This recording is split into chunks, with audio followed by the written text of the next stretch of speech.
नमस्कार, आप देख रहे हैं डेन न्यूज और मैं हूं आपके साथ शारदा झा। आप सभी दर्शकों का स्वागत है। खबरों की शुरुआत से पहले नजर डालते हैं आज की हेडलाइंस पर। जयनगर थाना क्षेत्र के लस्करिया गांव में पत्नी के हत्या के आरोपी पति को खजौली पुलिस ने 24 घंटे के अंदर किया गिरफ्तार। पत्नी को मारकर सुक्की साइफन के पास पति ने फेंक दिया था शव।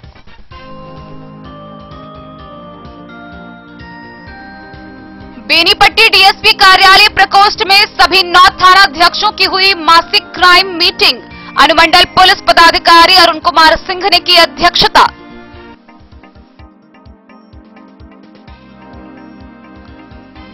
मधुबनी जिले में टीकाकरण के 100% लक्ष्य को हासिल करने के लिए हुआ बदलाव। सप्ताह में अब 6 दिन होगा कोविड टीकाकरण। नियमित टीकाकरण के दिन भी जारी रहेगा कोविड टीकाकरण।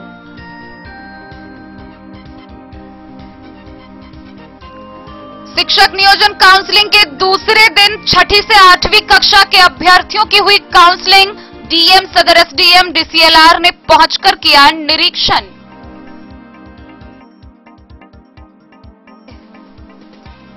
मधुबनी जिले में चल रहा जनसंख्या स्थिरता पखवाड़ा। छोटा और सुखी परिवार के लिए महिलाओं ने की चर्चा।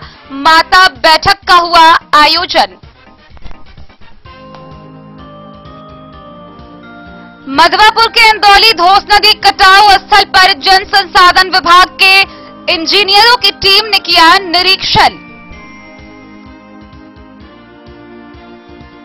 जयनगर में व्यापारियों के उत्पन्न समस्याओं के समाधान को लेकर एसएसबी 48वीं बटालियन के कार्यवाहक कमांडेंट शंकर सिंह ने कैट व कस्टम अधिकारियों के साथ की बैठक। मधवापुर के बसबरिया के पास 3 साल से टूटे हुए धौंस नदी के तटबंध से नए इलाकों में घुसा बाढ़ का पानी। पानी के रफ्तार में लगातार हो रही बढ़ोतरी।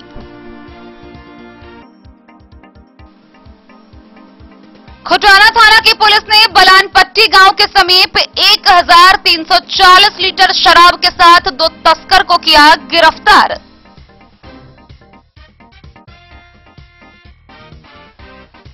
मधवापुर में अनेक विभाग के कर्मचारियों के साथ डीसीएलआर शिव कुमार पंडित ने की विशेष बैठक। बाढ़ से मुकाबले की तैयारी को लेकर बनाई रूपरेखा। मधुपुर प्रखंड के उप डाक घर के भवन की हालत जर्जर। भवन छोड़कर बरामदा पे काम करने को मजबूर है कर्मी। और जयनगर विद्युत प्रमंडल के अतिरिक्त बासोपट्टी व बाबू बरही को बनाया गया अवर प्रमंडल।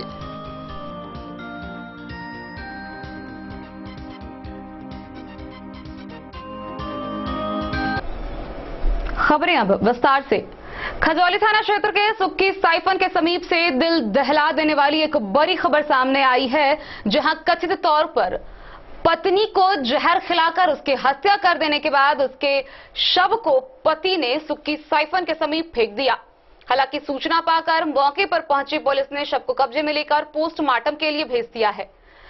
यह घटना जयनगर थाना क्षेत्र के लस्करिया गांव निवासी के रूप में बताई गई है, जहां अगले दिन पुलिस की कार्रवाई में मात्र 24 घंटे के अंदर पत्नी के हत्या आरोपी पति को पुलिस ने गिरफ्तार कर लिया है। पूरा मामला दहेज प्रताड़ना से जुड़ा हुआ है, जिसमें मृतका के भाई ने स्थानीय थाना में पति और सास ससुर के खिलाफ मामला दर्ज कराया, जहां मात्र 24 घंटे के अंदर खजौली थाना की पुलिस ने हत्या आरोपी पति को गिरफ्तार कर लिया व अन्य नामजद अभियुक्तों की गिरफ्तारी के लिए छानबीन जारी है।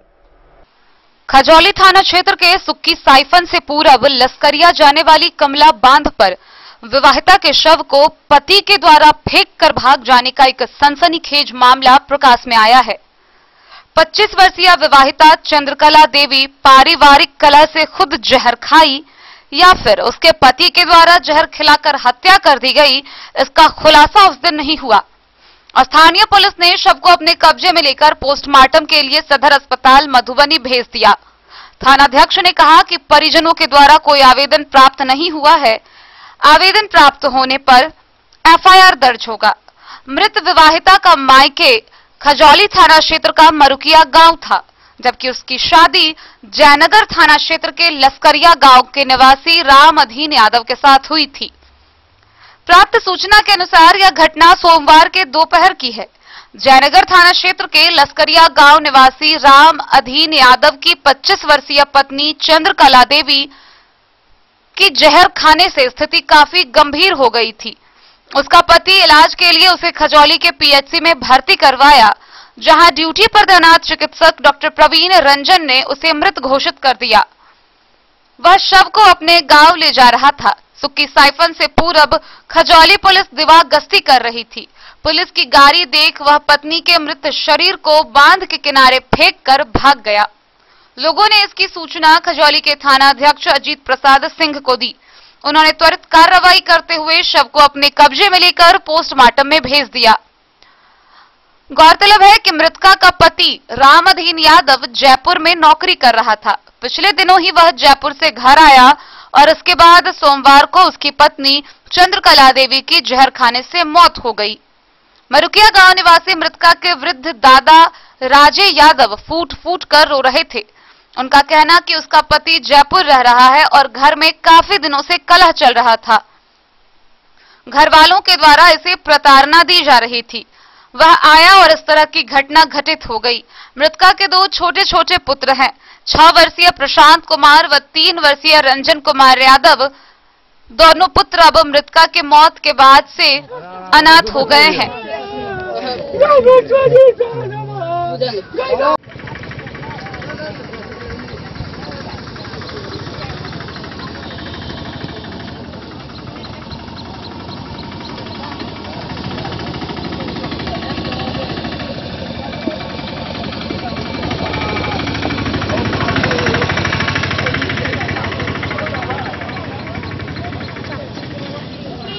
तो हमको फ़ोन करके हमको बोला आने के लिए। हमको इसके बारे में नहीं पता है कि कब आया, घर पे नहीं आया, वो अचानक बाहर में था। अचानक कैसे आ गया वही हमको पता नहीं। ये कहाँ घर है इनका? इसका मेरा घर ना, ये जो महिला भी जहाँ शादी हुई थी बात। हाँ, मरी पड़ी हुई महिला। जहाँ ये आपका कौन होगा? ये मेरी बहन है। क्या नाम है इसका? चंद्रकला देवी। अच्छा, कहाँ मैंने शादी कहाँ की? इसका शादी लस्करिया हुआ था। किसके साथ? श्री राम अधीन यादव। अच्छा, इससे पहले परिवार में कोई झंझट भी होता था? अब तो उसके फैमिली बारे में हमको नहीं पता है, हम घर पे नहीं रहते हैं, हम तो बाहर पढ़ते हैं। अच्छा, कैसे मालूम चला यहाँ? वहीं हमको कॉल किया, वो हमको बोला है कि दवा पी ली है, सो आओ तुम खजूर। हम बोले हैं ठीक है हम आ रहे हैं। वहीं हम आए हैं। उसके बाद हमको 10 मिनट बाद फोन कर रहा है कि कमला पुल पे आओ। तो हमको आ रहे हैं, उसके बाद आए हैं तो देखे कि यहाँ छोड़ के भाग गया। यहाँ आए तो पता चला। कौन सा लेके आया इसको? कौन सा लेके आया था इसको? इसका हस्बैंड आया था, एक आदमी और था, उसको तो हम नहीं जानते उसके बारे में। ससुर का क्या नाम है? स्वर्गीय सबदलाल। की छलैया झंझट होइ छलैया की? के यहाँ के बेटी छलै? पोती छै बाबू। पोती है? पोती छै पोती। की नाम है यहाँ के? हमर ना राजेश यादव। की केना घटना घटलै? ये केना भेलैया? केना भेलैया? सब दिन बाबू बियाह करा देलकै। एकटा हमरा गाम के दुश्मन बूढ़ चौधरी कहि कहलकै हमर खानदान पर ठिकाने बियाह करा देलकै। सब दिन ओहि दिन से उपद्रव करनाइ। 4टा बूढ़ चौधरी के जकरा रंडी रखले छलै, बेटी चोर के जन्म नहि बुझने छलियै, इधर भी रखले छलै 4टा। सबके कुत्ता रहै छै, मुखी भी काल मुखी भी पशुखी सबके पाछा रहै छलै। बियाह करा देलकै तो हम नहीं जानलिए। वही आदमी हमारे पड़ोसिया करा देलिए, विश्वास केलिए। एक दिन चेन नहीं रह देलकै। लगा क्या बेरी बात केलकै, मार पीट भन्ना चिन्ना। ओकरा बच्चे बदलू 50,000 के घर बनलकै। तकरा जान बान खाए पिए नहीं देते महाल। ओकरा ल बेटी चोर के जन्मल भाग गेलै जयपुर। आ तना कसे दिन कटलकै, खेत रोपलकै। आ तब ये बेटी तो एतऽ से मौगी रंडी सब है से कनिको अहाँ से बजलै, ओकरा से बजलै, एतऽ से शिकायत केलकै। तऽ रंडी के रंडा भेलै। ओ बेटी तो ये बात सुनि कऽ ई बात भेलै, एकरा बजौलकै। राति 9 बजे में जेबे केलियै, बुझलियै। गाम पर फोन केलक, बुझलियै एलैया। आ देखियो दूटा बच्चा छै, लड़का लऽ गेलै। तोरा के दौड़े खल के मारि दे। वहीं हत्या के आरोपी राम अधीन यादव को खजौली पुलिस ने घटना के 24 घंटे के भीतर गिरफ्तार कर लिया और गिरफ्तार आरोपी को न्यायिक हिरासत में भेज दिया गया। मृतका के भाई मिथिलेश कुमार यादव के लिखित आवेदन पर खजौली थाना में दहेज प्रताड़ना को लेकर हुई बहन की हत्या के संबंध में एफआईआर दर्ज की गई है, जिसमें मृतका के पति राम अधीन यादव, अड़हुला देवी, लक्ष्मण यादव, कुसुम देवी व रीता देवी पर नामजद एफआईआर किया गया है। दहेज के रूप में मोटरसाइकिल नहीं देने को लेकर उसके पिता व परिवार वालों ने मिलकर उसकी हत्या कर दी है। वह अपनी बहन की शादी करीब 6 वर्ष पूर्व जयनगर थाना क्षेत्र के लस्करिया गांव निवासी सवधलाल यादव के पुत्र राम अधीन यादव के साथ धूमधाम से करवाया था। शादी के बाद से उसका पति व परिवार वाले दहेज के रूप में मोटरसाइकिल की मांग कर रहे थे और नहीं देने पर इसके लिए सभी लोग बराबर मारपीट भी करते थे, काफी प्रताड़ित करते थे। कई बार मारपीट कर उसे घर से भी भगा दिया गया था। सोमवार की करीब 10 बजे सूचना मिली कि इन लोगों ने बहन की हत्या कर दी है और शव को छुपाने की नीयत से सुक्की साइफन कोसी बांध पर फेंक दिया है। थानाध्यक्ष अजीत प्रसाद सिंह ने कहा कि इस मामले में एक की गिरफ्तारी हुई है, शेष की गिरफ्तारी के लिए छापेमारी की जा रही है। खजौली से सुधांशु ठाकुर की रिपोर्ट। बेनीपट्टी अनुमंडल कार्यालय के डीएसपी कार्यालय प्रकोष्ठ में अनुमंडल के सभी 9 थानाध्यक्षों की मासिक क्राइम मीटिंग का आयोजन किया गया, जिसकी अध्यक्षता अनुमंडल पुलिस पदाधिकारी अरुण कुमार सिंह ने की। इस दौरान उन्होंने लंबित कांडों का निष्पादन करने, शराब कारोबारियों पर नकेल कसने समेत कई प्रकार के सख्त निर्देश दिए। बेनीपट्टी अनुमंडल कार्यालय प्रांगण स्थित डीएसपी के कार्यालय प्रकोष्ठ में सोमवार को अनुमंडल के सभी 9 थानाध्यक्षों की मासिक क्राइम मीटिंग संपन्न हुई। इसकी अध्यक्षता डीएसपी अरुण कुमार सिंह ने की। क्राइम मीटिंग में उपस्थित थानाध्यक्षों को डीएसपी ने लंबित कांडों की समीक्षा करते हुए इसका त्वरित गति से निष्पादन करने के निर्देश दिए। साथ ही अपराध एवं अपराधियों पर पूर्णतया नियंत्रण पाने के निर्देश दिए।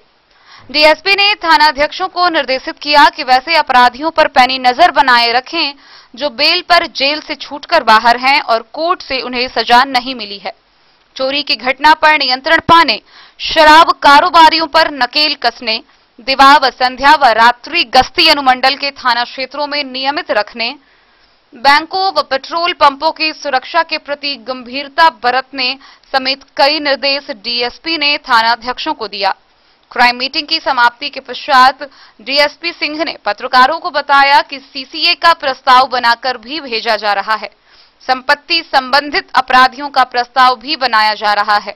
अनुमंडल के थानाध्यक्षों को क्राइम मीटिंग में कई आवश्यक दिशा निर्देश दिए गए हैं। क्राइम मीटिंग में circle police inspector Rajesh Kumar, Benipatti के थानाध्यक्ष अरविंद कुमार, अरेर के थानाध्यक्ष राजकिशोर कुमार सहित अनुमंडल के मधवापुर, साहरघाट, बिस्फी, पतौना, औसी, हरलाखी व खिरहर के थानाध्यक्ष व डीएसपी कार्यालय के रीडर रंजीत सिंह मौजूद थे। बेनीपट्टी से विनोद कुमार की रिपोर्ट। आगामी 6 माह में बिहार के 6 करोड़ वयस्कों को टीकाकरण देने के लक्ष्य के साथ ही टीकाकरण के 100% लक्ष्य को हासिल करने के लिए बदलाव किया गया है। 6 माह में 6 करोड़ वयस्कों को टीका देना, यानी कि 1 माह में 1 करोड़ लोगों का टीकाकरण सुनिश्चित किया जाना है, जिसको लेकर बदलाव किया गया है। और अब सप्ताह में 6 दिन कोविड टीकाकरण होगा। इसके लिए मधुबनी जिला में नियमित टीकाकरण के दिन भी कोविड का टीकाकरण किया जाएगा। मधुबनी जिले में कोरोना संक्रमण से सुरक्षा प्रदान करने के लिए टीकाकरण का कार्य जोर शोर से चल रहा है।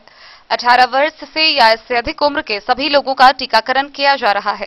टीकाकरण के लक्ष्य को 100% हासिल करने के लिए हर रोज नए नए निर्देश जारी किए जा रहे हैं। अब टीकाकरण कार्यक्रम में एक बार फिर से संशोधन किया गया है। अब सप्ताह में 6 दिन टीकाकरण किया जाएगा। पहले सप्ताह में 4 दिन ही टीकाकरण करने का निर्देश दिया गया था। अब इसमें संशोधन किया गया है। राज्य स्वास्थ्य समिति के कार्यपालक निदेशक ने पत्र जारी कर कहा है कि कोविड-19 टीकाकरण के वृहत लक्ष्य को देखते हुए पूर्व निर्गत निर्देश में आंशिक संशोधन कर कोविड-19 टीकाकरण सप्ताह में 4 दिन सोमवार, मंगलवार, गुरुवार एवं शनिवार के साथ साथ नियमित टीकाकरण दिवस बुधवार के दिन अस्थायी सत्रों अर्थात सदर अस्पताल, अनुमंडल अस्पताल, रेफरल अस्पताल, सामुदायिक स्वास्थ्य केंद्र, प्राथमिक स्वास्थ्य केंद्र 24 घंटे 7 दिन सभी केंद्रों पर संचालित किया जाएगा। इसके साथ ही शुक्रवार के दिन नियमित टीकाकरण के साथ कोविड टीकाकरण का कार्य जारी रहेगा। मधुबनी जिला एवं प्रखंड स्तर पर पूर्व में गठित जिला स्तरीय टास्क फोर्स, प्रखंड स्तरीय टास्क फोर्स, जिला स्तरीय कम्युनिकेशन टास्क फोर्स की नियमित रूप से बैठक का आयोजन किया जाए तथा इस बैठक के माध्यम से जन समुदाय में कोविड टीकाकरण के प्रति व्याप्त भ्रांतियों की समीक्षा कर उसके तत्क्षण सशक्त प्रमाण के माध्यम से निराकरण करना सुनिश्चित किया जाए। इसके साथ ही इस प्रकार की भ्रांतियों या अफवाहों को दूर करने तथा टीकाकरण से होने वाले लाभ से जनमानस को अवगत कराने को विभिन्न संचार माध्यम जैसे समाचार पत्र, प्रिंट मीडिया, इलेक्ट्रॉनिक मीडिया के माध्यम से इसे प्रचारित प्रसारित कराया जाए। शहरी एवं ग्रामीण क्षेत्रों में क्लस्टर अप्रोच को अपनाते हुए टीकाकरण कराया जाए ताकि ससमय कोविड-19 संक्रमण के प्रसार को नियंत्रण के साथ साथ लक्षित लाभार्थियों को कोविड टीका से पूर्णतः आच्छादित करने में सफल हो।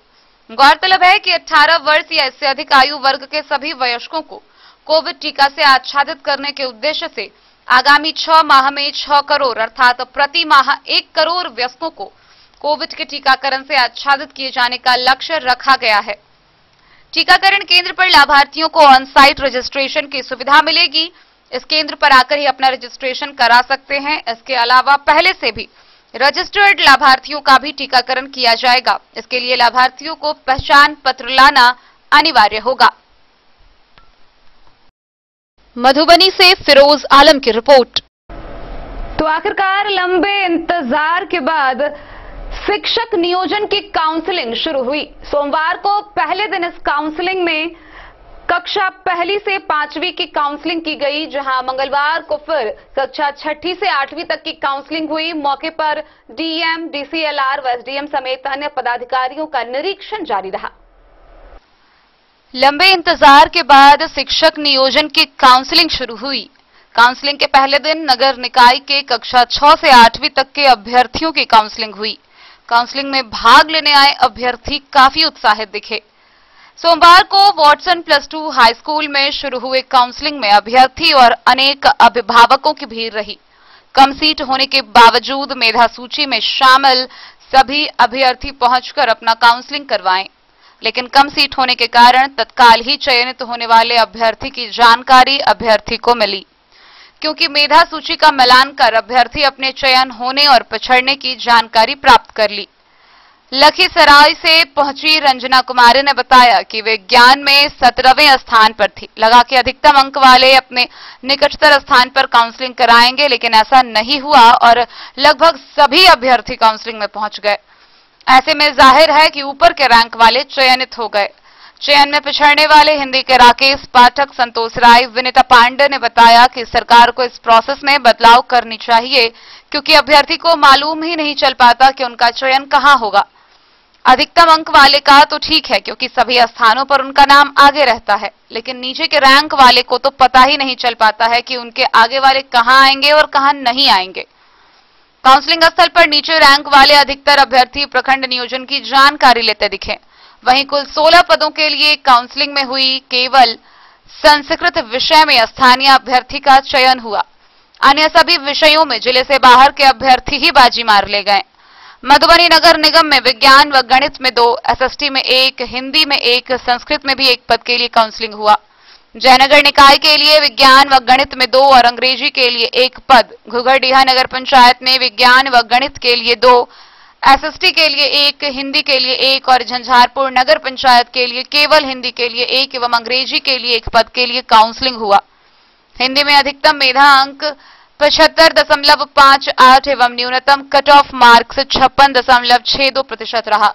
वहीं संस्कृत में अधिकतम 74.57 और न्यूनतम कट ऑफ मार्क्स 56.33% रहा। जनरल में विज्ञान व गणित में कट ऑफ मार्क्स 58% रहा। इस काउंसलिंग में संस्कृत विषय में 9वें स्थान पर मेधा सूची में आई सौराठ निवासी सुमन झा की पत्नी निर्मला देवी काउंसलिंग में हिस्सा ली और 66.49% अंक रहने के कारण इनका चयन हुआ। अन्य विषयों में मधुबनी से बाहर के अभ्यर्थी का चयन हुआ। वॉटसन विद्यालय पर 7 काउंटर बनाए गए थे, जहां 50-50 अभ्यर्थियों को बुलाया जा रहा था। मधुबनी नगर निगम में कुल 5 सीट के लिए 443 अभ्यर्थियों ने काउंसलिंग कराया। हिंदी में 1 सीट के लिए 32, संस्कृत में 1 सीट के लिए 3, गणित व विज्ञान में 2 सीट के लिए 17 और सामाजिक विज्ञान में 1 सीट के लिए 9 अभ्यर्थियों ने काउंसलिंग कराया। इसमें एसएसटी में केवल ईडब्ल्यूएस के 1 सीट है, वहीं हिंदी में जनरल, संस्कृत में केवल जनरल महिला और गणित व विज्ञान में जनरल महिला के लिए 1 और ईबीसी महिला के लिए 1 रिक्ति है। काउंसलिंग को लेकर विभाग के द्वारा इसकी मॉनिटरिंग के लिए डीएम और एसपी को निर्देशित किया गया है, जिसके आलोक में वाटसन +2 स्कूल पर डीएम अमित कुमार पहुंचकर जायजा लिए। इस दौरान उन्होंने कई अभ्यर्थियों से पूछताछ की, काउंसलिंग में अपनाई जा रही प्रक्रियाओं के बारे में कर्मियों से जानकारी ली और अभ्यर्थियों से उनकी शिकायत के बारे में पूछा। निरीक्षण के बाद उन्होंने बताया कि शांतिपूर्ण और पारदर्शिता के साथ काउंसलिंग का आदेश दिया गया है। एसडीएम अभिषेक रंजन, डीसीएलआर राकेश कुमार, डीपीओ चंदन प्रभाकर लगातार पहुंचकर मॉनिटरिंग करते रहे। इस दौरान उन्होंने कर्मियों को कई जरूरी जानकारी दी। अधिकारियों ने 7 और 8 को प्रखंड के लिए हो रहे काउंसलिंग में अधिक भीड़ होने की संभावना व्यक्त की है। इस कारण उन्होंने कर्मियों को आवश्यक एहतियात बरतने का आदेश भी दिया है। उसकी तैयारी शुरू करने की बात कही। वहीं जिला शिक्षा पदाधिकारी मोहम्मद नसीम अहमद ने बताया कि बारिश होने के कारण थोड़ी परेशानी हुई, लेकिन कर्मियों ने बेहतर तरीके से सभी का काउंसलिंग किया है। कोविड गाइडलाइन का पालन करते हुए अभ्यर्थियों को काउंटर पर बुलाना है। काउंसलिंग केंद्र पर अभ्यर्थियों को काफी समस्याओं का सामना करना पड़ा। बारिश होने और केंद्र पर सुविधा की कमी के कारण अभ्यर्थी इधर उधर भटक रहे थे। वाटसन +2 उच्च विद्यालय मैदान भी पानी और कीचड़ से पटा हुआ है। इस कारण अभ्यर्थी बाहर सड़क पर लंबे समय तक रहे। महिला अभ्यर्थियों के साथ अभिभावक के पहुंचने के कारण भीड़ काफी बढ़ गई थी। इन महिला अभ्यर्थियों को पेयजल और शौचालय की सुविधा की कमी के कारण काफी परेशानी हुई। पटना से आई दिव्या ने बताया कि अपने वाहन से 9 बजे यहां पहुंच गई, पर यहां सुविधाओं की कमी को देखते हुए होटल का एक रूम लेना पड़ा है। लेकिन जिन महिला अभ्यर्थियों को ऐसी सुविधा नहीं है, उन्हें काफी परेशानियों का सामना करना पड़ रहा है। जिनके साथ बच्चे हैं, वे दिन भर बेहाल रही। मधुबनी नगर निगम में कक्षा 1 से 5 तक के अभ्यर्थियों की काउंसलिंग मंगलवार को हुई और इसकी तैयारी पूरी पहले से कर ली गई थी।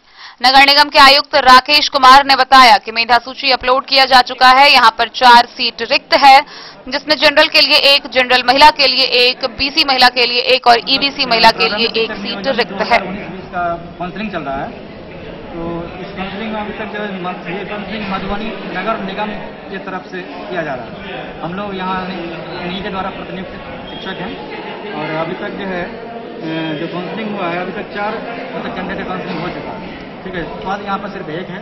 ईडब्ल्यूएस के तहत ही ये काउंसलिंग कराया जा रहा है, यानी economically weaker section of society category के तहत ही काउंसलिंग हो रहा है। तो अभी तक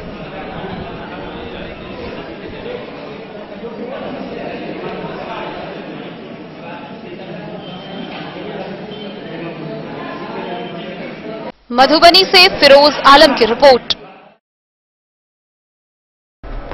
मधुबनी जिले में जनसंख्या स्थिरता पखवाड़ा का आयोजन किया जा रहा है और इसी कड़ी में रेहका प्रखंड के आंगनबाड़ी केंद्र पर माता बैठक का आयोजन किया गया, जहां घरों की दहलीज को पार करते हुए माताएं आंगनबाड़ी केंद्र तक पहुंची और परिवार नियोजन से संबंधित विषयों पर खुलकर चर्चा की गई। छोटा व सुखी परिवार के लिए चिंतित महिलाएं घर की दहलीज पार कर माता बैठक में उत्साह के साथ पहुंची। परिवार नियोजन के विभिन्न साधनों पर खुलकर चर्चा की। मधुबनी जिले के रेहका प्रखंड के हुसैनपुर पंचायत वार्ड नंबर 1 आंगनबाड़ी केंद्र संख्या 43 पर माता बैठक आयोजित की गई। बैठक के बाद उपस्थित महिलाओं के द्वारा जागरूकता रैली भी निकाली गई। बैठक में महिलाओं को परिवार नियोजन के साधनों के बारे में जानकारी दी गई। एक संतान वाले दंपतियों को परिवार नियोजन के बारे में जानकारी दी गई, जिसमें गांव की महिलाएं उत्साह के साथ परिवार नियोजन के विभिन्न साधनों पर चर्चा की और स्वस्थ समाज की परिकल्पना को साकार करने में अपनी सहभागिता सुनिश्चित की। केयर इंडिया के प्रखंड समन्वयक अमित कुमार विपुल ने बताया कि परिवार कल्याण कार्यक्रम को बढ़ावा देने के उद्देश्य से मधुबनी जिले में 27 जून से दंपति संपर्क पखवाड़ा तथा 11 जुलाई से जनसंख्या स्थिरता पखवाड़ा मनाया जाएगा। इस अभियान के तहत समुदाय स्तर पर विभिन्न गतिविधियों का आयोजन कर परिवार नियोजन के प्रति जागरूकता फैलाई जा रही है। इस अभियान का असर भी देखने को मिल रहा है, जिसका परिणाम है कि गांव की महिलाएं घर की दहलीज पार कर माता बैठक में शामिल हो रही हैं और इस पर चर्चा भी कर रही हैं। इस बैठक के दौरान महिलाओं को परिवार नियोजन कार्यक्रम के प्रति जागरूक किया गया। प्रखंड समन्वयक अमित कुमार विपुल ने बताया कि परिवार नियोजन को लेकर लोगों को जागरूक करने के दौरान अस्थायी एवं अस्थायी उपायों के साथ साथ अंतराल की भी जानकारी दी गई। Civil surgeon doctor Sunil Kumar Jha ने बताया कि परिवार नियोजन को अपनाने से न सिर्फ छोटा और सीमित परिवार होगा, बल्कि महिलाओं का बेहतर शारीरिक विकास भी संभव होगा। साथ ही इससे परिवार की आर्थिक स्थिति भी मौजूद होगी। मधुबनी से फिरोज आलम की रिपोर्ट। मधवापुर के अंदौली में धौंस नदी के कटाव स्थल पर जिला पदाधिकारी के द्वारा निरीक्षण किया गया था। वहीं डीएम के निरीक्षण के दूसरे दिन जल संसाधन विभाग के इंजीनियरों की टीम ने वहां निरीक्षण किया, जहां उन्होंने कटाव स्थल पर पानी के बहाव को रोकने के लिए बांस बल्ला लगाने समेत कई प्रकार की योजना बनाई। जिला पदाधिकारी के निरीक्षण के दूसरे दिन सोमवार को अंदौली धौंस नदी कटाव स्थल पर जल संसाधन विभाग पटना के इंजीनियरों की टीम पहुंची। अधिकारियों ने कटाव स्थल पर पानी के बैग को रोकने के लिए वहां बांस बल्लों की बैरिकेडिंग कर मिट्टी भरने की योजना बनाई। मिट्टी का प्रबंध करने के लिए अधिकारियों ने ग्रामीणों के साथ भी विमर्श किया। कटाव स्थल पर किसी भी तरह से पानी के बहाव को रोकने की दिशा में पहल की जाने पर अधिकारियों ने बल दिया। इंजीनियर डी झा ने कहा कि बिना देर किए सुरक्षात्मक कार्य शुरू कर दिया गया है। इंजीनियर राजू कुमार सिन्हा, निखिल कुमार, शरद कुमार, विकास कुमार, ग्रामीण नरेंद्र कुमार सहित कई लोग मौके पर मौजूद थे। मधवापुर से शत्रुमर्दन कुमार की रिपोर्ट। जयनगर सीमावर्ती क्षेत्रों में व्यापारियों का संघ बेहद सक्रिय है। इसी बीच व्यापारियों के साथ उत्पन्न समस्याओं के समाधान को लेकर एसएसबी कमांडेंट के कार्यपालक कमांडेंट के शंकर सिंह के नेतृत्व में व्यावसायिक संगठन confederation of all India traders CAIT व कस्टम अधिकारियों के साथ एसएसबी जवानों ने बैठक की, जहां व्यापारियों के साथ होने वाले विभिन्न प्रकार की समस्या पर चर्चा करते हुए समाधान का निष्कर्ष निकाला गया। भारत नेपाल अंतर्राष्ट्रीय सीमावर्ती शहर जयनगर में आए दिन व्यापारियों के साथ उत्पन्न समस्याओं के समाधान को लेकर बाजार समिति स्थित एसएसबी 48वीं बटालियन मुख्यालय में कार्यवाहक कमांडेंट शंकर सिंह के नेतृत्व में व्यावसायिक संगठन confederation of all India traders CAIT व कस्टम अधिकारियों के साथ एक बैठक आयोजित की गई। बैठक में सीमावर्ती इलाकों के छोटे व्यापारियों को व्यापार करने में सहयोग करने समेत अन्य बिंदुओं पर चर्चा की गई, जिसमें सरकार के गाइडलाइन के अनुसार जिन व्यापारियों का सामान के साथ कागजी प्रक्रिया पूरा होने पर किसी तरह की कोई समस्या उत्पन्न नहीं होगी। कैट अध्यक्ष प्रीतम बारोलिया ने कहा कि एसएसबी व कस्टम अधिकारियों के साथ बैठक सकारात्मक रहा। उन्होंने कहा कि वह अपने व्यापारियों से अनुरोध किया कि किसी भी सामान के साथ उसका बिल जरूर दें, ताकि दुकान से माल जाने के क्रम में कागज के कारण कोई दूसरी समस्या उत्पन्न नहीं हो। प्रदेश अध्यक्ष अशोक वर्मा के कुशल मार्गदर्शन में और सभी छोटे व्यापारियों का सहयोग था। निश्चित रूप से काफी हद तक बैठक सकारात्मक उम्मीद की किरण बनी है। उन्होंने कहा कि कैट संस्था हमेशा व्यवसायियों के हितों की बात करती है। बैठक में कस्टम अधीक्षक पवन कुमार व सुशील कुमार समेत कई लोग मौजूद रहे। देखिए, पिछले कई महीनों से जो आप लोग को भी जानकारी होगी कि कस्टम के द्वारा कभी सब्जी की गाड़ी पकड़ ली गई, कभी कस्टम के द्वारा मैंने कोई और गाड़ी पकड़ ली गई, और अभी हाल फिलहाल में 5 गाड़ी मैंने उनके द्वारा माल पकड़ा गया। उन्हीं विषयों के ऊपर हम लोगों ने मैंने एसएसबी कमांडेंट से आग्रह किया कि उनके सहयोग से एक संयुक्त बैठक अगर हो जाए तो इससे एक असमंजस की स्थिति जो उत्पन्न हो रही है वो समाप्त होगी, और मैंने व्यापारियों में भी जो है जो रोष है, जो व्यापारियों को भी मार्गदर्शन नहीं मिल पा रहा है, मैंने उसमें भी सहायता प्राप्त होगी। इसके लिए हम लोग मिले थे। क्या मुद्दा उठाया आपने? मुद्दा हमने जो उठाया कि सबसे पहले तो एक मुद्दा हमारा ये था कि आखिर कोई भी व्यापारी जो छोटा व्यापारी है और उससे कोई आदमी माल अगर खरीदता है, चाहे वो माने विक्रय के पर्पज से खरीदता हो, चाहे वो माने कि दूर दराज के लोग घरेलू पर्पज से खरीदते हो, तो हमारा उनसे ये कहना था कि आखिर अगर उस माल को अगर आप पकड़ेंगे, और वो माल भी कोई ट्रक करके तो भेजेगा नहीं, वो माल तो भेजेगा माने किसी ट्रांसपोर्टर के जरिए ही या किसी गाड़ी वाले के जरिए, तो कम से कम उन छोटे व्यापारियों के मालों को नजरअंदाज करने की प्रवृत्ति होनी चाहिए उनकी। क्या संस्था व्यापारियों के हित के लिए काम कर रही है? ये तो आप लोग देख रहे हैं। ये तो मैं अपने से कुछ अगर बोलूंगा तो ये मेरा बोलना बेमानी होगा। अगर हमारे संस्था के कार्यों का आकलन आप लोग करेंगे तो मेरे लिए ज्यादा बेहतर होगा। और कल तो ये सहमति भी बन गई उनके साथ कि अगर छोटे व्यापारी का माल हो और वो एक तय सीमा तक, वो भी तय सीमा में बता देता हूं कि 20,000 25,000 या माने उस आसपास का अगर हो, और उसके साथ माल के साथ अगर माने कि कोई पर्चा लगा हुआ रहे, बिल लगा हुआ रहे, और बिल में अगर जीएसटी नंबर ना भी हो, बिल में जीएसटी नंबर ना भी अगर हो, लेकिन एक फर्म का बिल लगा हुआ होना चाहिए, तो उस माल को ले जाने में उनके द्वारा या किसी भी संबंधित विभाग के द्वारा, चाहे वो एसएसबी हो, चाहे वो माने कि कस्टम हो, कठिनाई उत्पन्न नहीं होगी। और ये उचित भी है कि हम किसी व्यापारी को माल भेजते हैं लेकिन उसका पुर्जा वहां नहीं देते हैं, तो ये मेरे ख्याल से तो ये माने कि। मोहम्मद अली के साथ हनुमान प्रसाद मोर की रिपोर्ट। खबरों का सिलसिला जारी रहेगा। जल्द ही लौटेंगे एक छोटे से ब्रेक के बाद। आप बने रहिए हमारे साथ। आपके घर में है शादी, वर्षगांठ या मुंडन या कोई भी सामूहिक आयोजन, तो आपके लिए सबसे बेहतर है शैल सीता मंडपम। जी हाँ, मधुबनी शहर से सटे रामपट्टी हाट के समीप है शैल सीता मंडपम। यहाँ विभिन्न प्रकार के सामूहिक आयोजन की पूरी व्यवस्था है। विवाह, वर्षगांठ, जन्मदिन और सभी सामूहिक सभाओं के आयोजन के लिए भव्य हॉल की व्यवस्था है। साथ साथ किचन और पार्किंग स्थल की भी पूरी व्यवस्था है। Catering, tent, light and sound, videography सभी सुविधाओं से लैस है रामपट्टी स्थित शैल सीता मंडपम।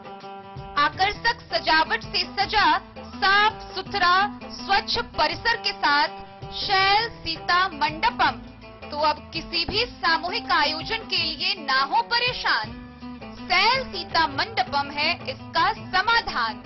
पता याद रखेंगे, शैल सीता मंडपम, रामपट्टी हाट के समीप, मधुबनी। बेहतरीन साड़ियों एवं रेडीमेड कपड़ों का अनूठा संगम, बॉम्बे फैशन। शादी हो या कोई त्योहार, हर तरह के खास आयोजन में आपको पसंद आएंगी यहाँ के डिजाइनर, कामदार एवं बेहतरीन साड़ियाँ। यानी अगर आप चाहते हैं सभी प्रकार की कामदार, फैंसी, बनारसी, प्योर सिल्क, सूती साड़ियाँ, सलवार सूट और लहंगा चुन्नी, तो सोचने की जरूरत नहीं, आए बॉम्बे फैशन। हम रखते हैं आपकी पसंद का ख्याल। शर्टिंग, सूटिंग एवं ब्रांडेड रेडीमेड कपड़े भी मिलेंगे आपको उचित मूल्य पर। यही नहीं, बच्चों के कपड़े बाजार से कम कीमत पर, यानी होलसेल रेट पर प्राप्त करें। पता याद रखें, बॉम्बे फैशन, महिला कॉलेज रोड, मधु। होटल गोकुल राज।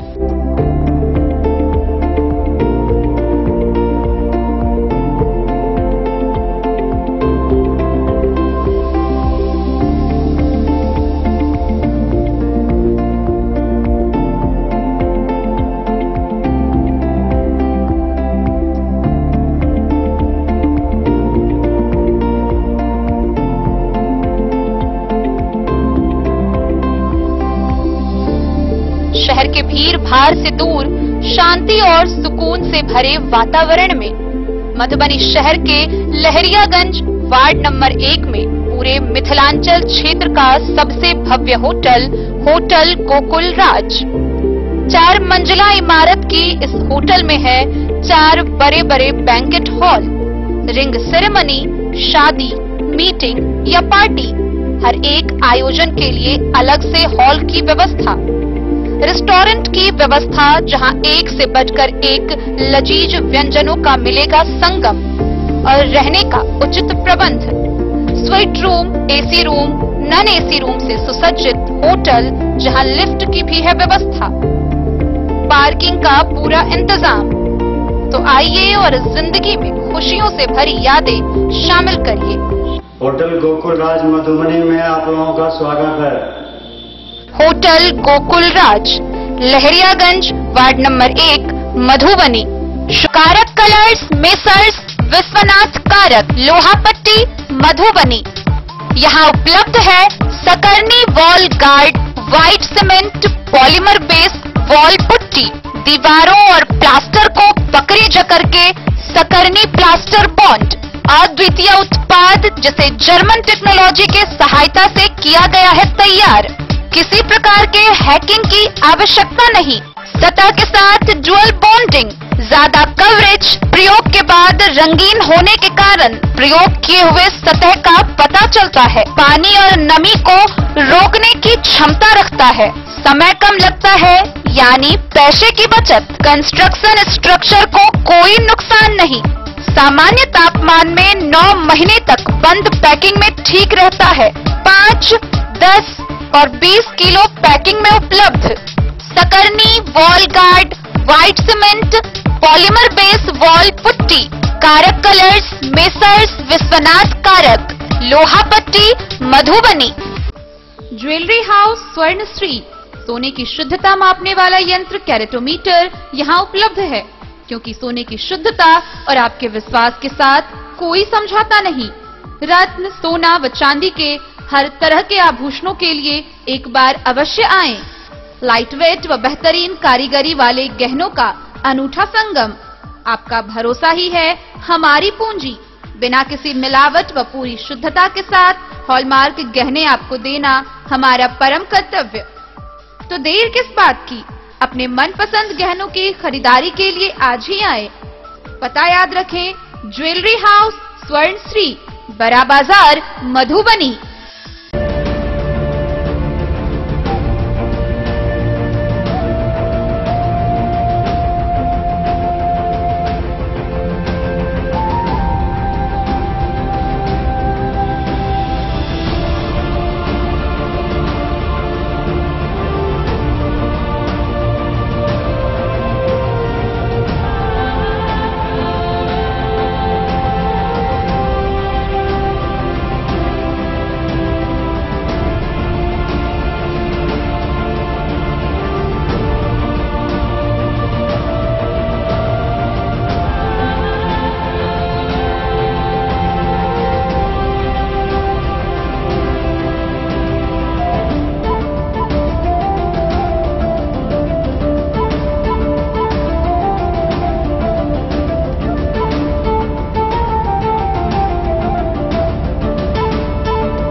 अमरनाथ प्रसाद ज्वेलर्स 916 हॉलमार्क ब्रांडेड गोल्ड एवं डायमंड ज्वेलरी शोरूम, गांधी चौक, राजनगर बाजार।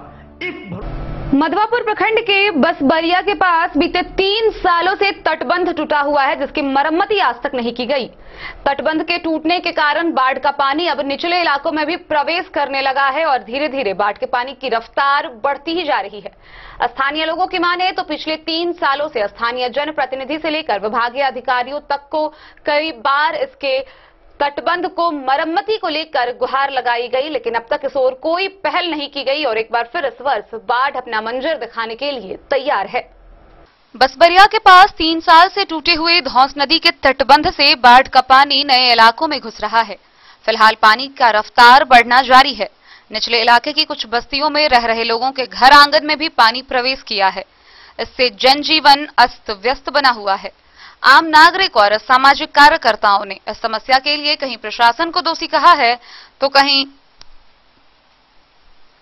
जनप्रतिनिधियों की लापरवाही बताई है। बसवरिया के राम उग्गार यादव ने बताया कि 3 सालों के दौरान उन्होंने कई बार बांध मरम्मती के लिए ग्रामीणों के साथ एमएलए, एमपी और पदाधिकारियों से आग्रह किया, लेकिन इस दिशा में किसी तरह की पहल नहीं की गई।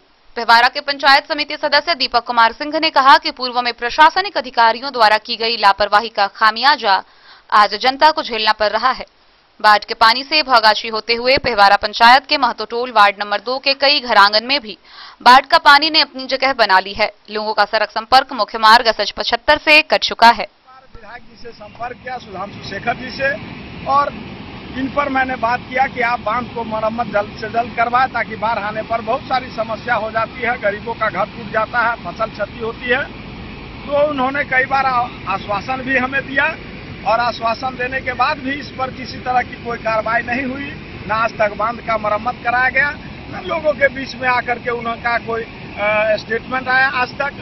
और पदाधिकारी के तौर पर अभी जो पदाधिकारी आते हैं बाढ़ के समय में देखने के लिए, वो सिर्फ सरकार के खाना पूर्ति को पूरी करते हैं, न कि यहाँ पर काम करने के लिए आते हैं। अगर उनको अभी जिस तरह से नींद खुली है पदाधिकारी को, डीएम साहब को, एसडीओ साहब को, तो निश्चित तौर पर उनको पहले जो आवेदन दिया गया था उस पर गौर करना चाहिए था कि लोग किस तरह से जीवन यहाँ जी रहे हैं और लोगों का क्या हाल है। डीएम साहब अभी आते हैं और देख करके चले जाते हैं, लोगों को झूठी फूसी बात कर करके और चले जाते हैं। इससे कोई आना जाना होने वाला नहीं है। ये सरकार सिर्फ कागज पर चल रही है और सिर्फ पदाधिकारी जो रिपोर्ट बनाते हैं, माननीय मुख्यमंत्री जी उसी पर अपना दस्तखत करके सिल मोहर मार देते हैं, बस हो गया, उसकी कहानी समाप्त हो जाती है। लेकिन जमीनी स्तर पर सरकार के स्तर से कहीं कोई काम नहीं होता है। लोग भगवान भरोसे अपनी जीवन जी रहे हैं, कहीं कोई देखने वाला नहीं है। हमारे एमपी साहब है अशोक यादव जी, वो तो कहीं आते ही नहीं है, उनको दिल्ली में ही बैठ करके वहीं से अपना पार्लियामेंट चला रहे हैं। लेकिन जनता यहाँ त्राहिमाम है, उनको कोई देखने वाला नहीं है। आपको वीडियो के माध्यम से नजर आता होगा कि किस स्थिति से गुजर रहे हैं। बहुत सारे दयनीय स्थिति है हम लोगों को, और हमारे गांव के लोग, बसवरिया के लोग बहुत स्थिति खराब से गुजर रहे हैं। यहाँ की बांध की स्थिति बहुत ही हर साल की तरह इस बार भी बाढ़ आई है और लोगों का जो क्षति हुआ है बहुत ही दुखद घटना है। लोगों को इस तरह से सरकार के द्वारा किसी तरह की कोई मुआवजा नहीं मिल रही है। बहुत सारे दुखद घटना है, इससे ज्यादा मैं क्या कर सकता हूँ। मधवापुर से शत्रुमर्दन कुमार की रिपोर्ट। शराब तस्करी के मामले में खुटौना थाना की पुलिस बेहद सक्रिय नजर आ रही है। इस बीच लगातार खुटौना थाना की पुलिस के द्वारा गश्ती के दौरान शराब तस्करों की खैर नहीं रही है। इसी बीच एक बार फिर बलान पट्टी गांव के समीप पुलिस ने गुप्त सूचना के आधार पर छापेमारी की, जहां भारी मात्रा में अंग्रेजी शराब के साथ 2 तस्कर को भी गिरफ्तार किया गया। गिरफ्तार किए गए दोनों तस्कर की पहचान कर ली गई है, जिसे आगे की कार्रवाई के लिए न्यायिक हिरासत में भेज दिया गया। खुटौना थाना की पुलिस ने फिर एक बार भारी मात्रा में अंग्रेजी शराब बरामद की है।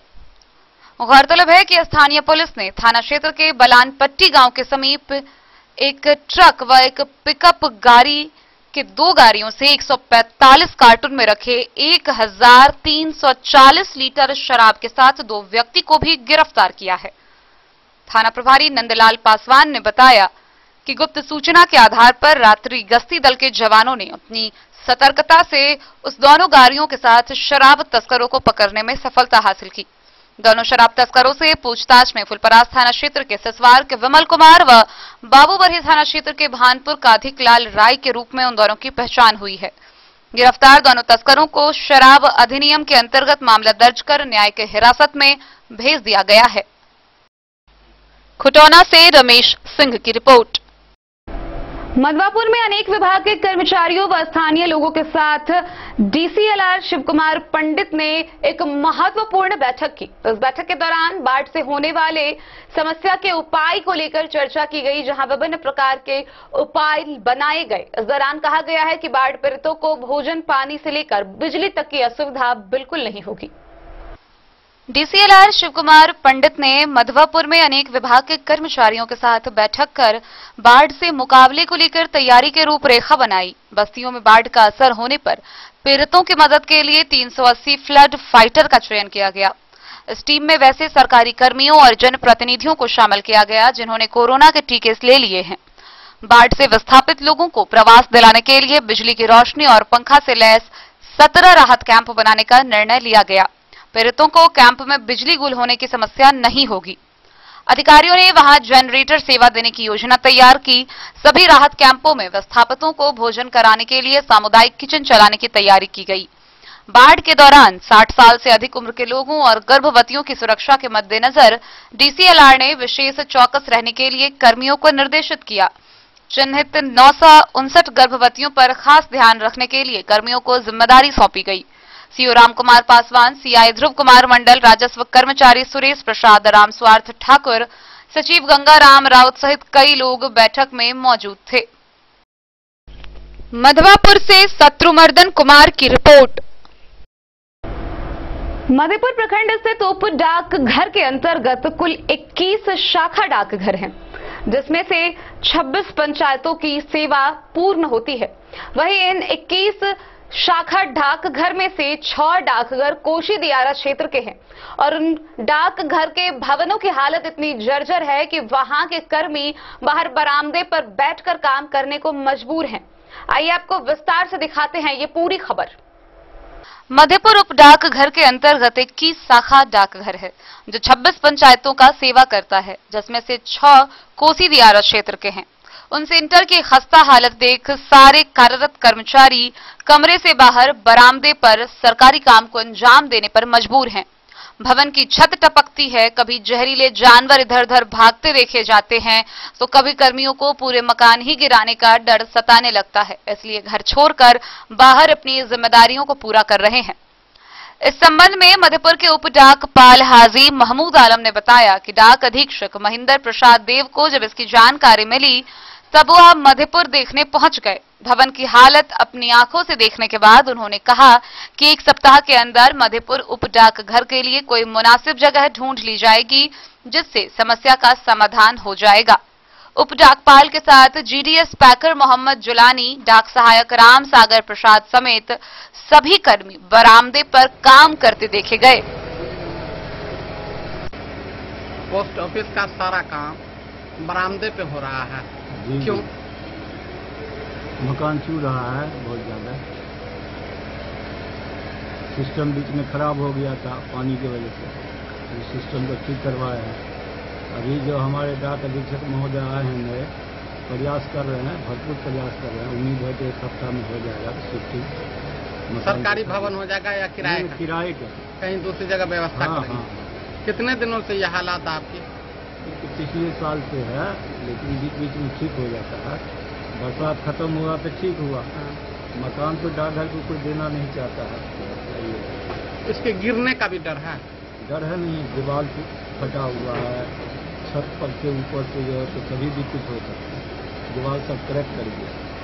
प्लस सांप कीड़े का भी खतरा है। सांप कीड़ा का भी है। प्लास्टिक ऊपर में लगा लगा के हम लोग काम कर रहे हैं, लेकिन जब देखा कि नहीं सिस्टम बार बार खराब हो रहा है तो बरामदा ही पर ग्रिल लगा दिए थे, काम करवाते। मधेपुर से नूर मोहम्मद कासमी की रिपोर्ट। जयनगर विद्युत प्रमंडल के द्वारा 2 अतिरिक्त अवर प्रमंडल बनाया गया है। 2 अतिरिक्त अवर प्रमंडल बासोपट्टी व बाबूबरही को बनाया गया है और इसकी जानकारी विद्युत कार्यपालक अभियंता रमन कुमार ने दी। जयनगर विद्युत प्रमंडल के द्वारा 2 अतिरिक्त अवर प्रमंडल बासोपट्टी व बाबूबरही बनाया गया है, जबकि जयनगर विद्युत अवर प्रमंडल कार्यालय पूर्व से ही संचालित हो रहे हैं। जानकारी देते हुए विद्युत कार्यपालक अभियंता रमन कुमार ने बताया कि जयनगर विद्युत अवर प्रमंडल के अधीन 6 प्रशाखा संचालित था, जिसमें जयनगर, बासोपट्टी, कलवाही, खजौली, लदनिया, बाबूबरही शामिल है। लेकिन ऊर्जा का अधिक भार व दिनों दिन उपभोक्ताओं की संख्या में वृद्धि को देखते हुए बासोपट्टी व बाबूबरही को नया विद्युत अवर प्रमंडल बनाया गया है। नए विद्युत अवर प्रमंडल बासोपट्टी में कलवाही, बासोपट्टी एवं हरलाखी प्रशाखा और अवर प्रमंडल बाबूबरही में लदनिया एवं बाबूबरही प्रशाखा का कार्य संचालित किया जाएगा, जबकि जयनगर अवर प्रमंडल कार्यालय में पूर्व की तरह जयनगर व खजौली प्रशाखा का काम संचालित होगा। उन्होंने कहा कि अतिरिक्त नए अवर प्रमंडल बनने से उस प्रशाखा क्षेत्र के लोगों को शिकायत व कार्य संबंधित अवर प्रमंडल कार्यालय से निष्पादन किया जाएगा। अवर प्रमंडल कार्यालय का कार्य जल्द ही शुरू हो जाएगा। जयनगर अवर प्रमंडल के कनिया अभियंता राजस्व को बाबूबरही अवर प्रमंडल व हरलाखी कनिया अभियंता राजस्व को बाबूसोपट्टी अवर प्रमंडल कार्यालय में जेई राजस्व का अतिरिक्त प्रभार दिया गया है। मोहम्मद अली के साथ हनुमान प्रसाद मोर की रिपोर्ट। सोमवार की रात सुल्तानगंज में लदनिया प्रखंड के पूर्व बीडीओ नवल किशोर ठाकुर की असामयिक निधन हो गई, जिसको लेकर लदनिया प्रखंड क्षेत्र के कर्मचारी मर्माहत है। वहीं इसको लेकर मंगलवार को लदनिया प्रखंड सह अंचल कार्यालय में वर्तमान बीडीओ के द्वारा दिवंगत बीडीओ के आत्मा की शांति के लिए श्रद्धांजलि सभा का आयोजन किया गया।